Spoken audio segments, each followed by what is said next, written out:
আম্মু, হ্যাঁ বলো। আম্মু আমাকে এই পেশোয়ারি বিফটা রান্না করে দিবা। পেশোয়ারি বিফ এটা দেখি। অনেক মজা।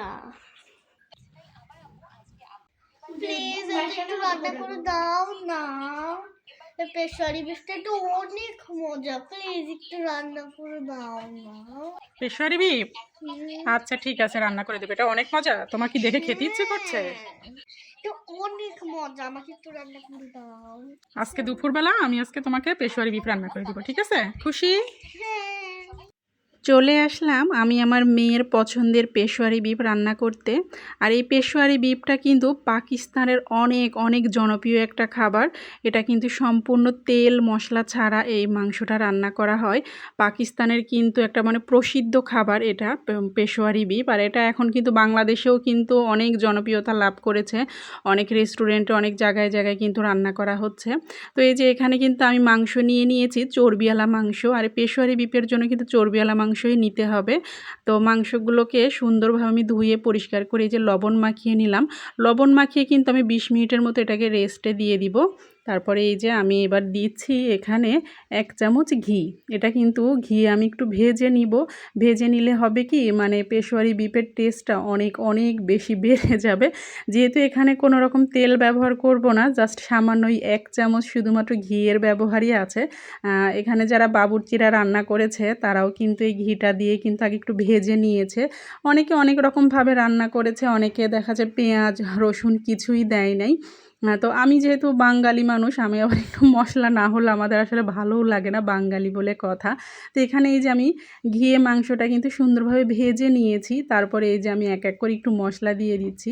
আর মশলার ভিতর আমি যেটা ব্যবহার করেছি এই যে রসুন, সব কিছুই কিন্তু আমি আস্তে আস্তে দিয়ে দিব। এখানে কিন্তু কোনো রকম বাটা মশলা আমি ব্যবহার করব না। তো এই যে 5-6 টুকরা রসুন দিয়ে দিলাম। এখানে 5-6টার মতো পেঁয়াজ স্প্রিং করে কেটে নিয়েছি, সেটাও দিয়ে দিচ্ছি। আর এরপরে দিয়ে দিব হলো কয়েক টুকরো আদা।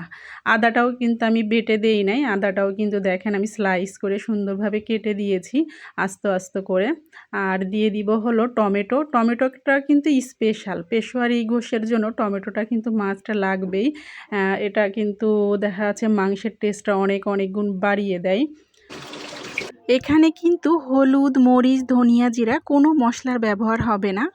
তো এই যে এখানে কিন্তু আমি কিছু কাঁচামরিচ ব্যবহার করলাম একটু ঝালের জন্য। আর যেটা দিব সেটা হলো একটু গোলমরিচ।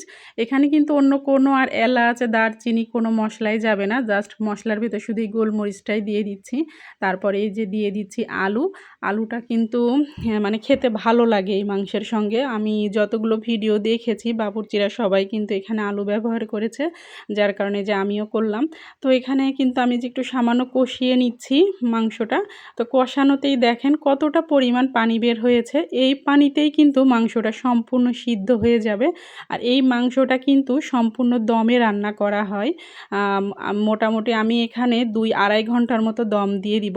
তো এখানে কিন্তু আমি আগে একটু লবণ দিয়েছিলাম, তারপরে একটু লবণ দিয়ে দিলাম, আর দিয়ে দিলাম কিন্তু একটু গরম পানি।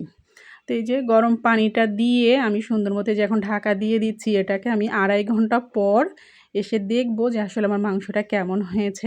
তো এই যে ফাইনালি দেখেন আমার মাংসটার লুক। মাংসটা কিন্তু অনেক অনেক সুন্দর সিদ্ধ হয়ে গেছে, আর টেস্টটা এত সুন্দর হয়েছে মানে কি বলবো। সারা ঘর কিন্তু গন্ধে মৌ মৌ করছে। মানে ভাবাই যায় না মশলা ছাড়া গরুর গোশ যে এত মজা হয়, মানে কি বলবো, না রান্না করে খেলে বুঝবেন না। তো মাংসটা কিন্তু একদম সম্পূর্ণ সিদ্ধ হয়ে গলে গেছে, এই যে দেখতেই পাচ্ছেন। তো যদি ভালো লাগে রেসিপিটা আপনারা কিন্তু অবশ্যই বানিয়ে খাবেন এই জনপ্রিয় খাবারটা। আমিও আজকে বানিয়ে খেলাম।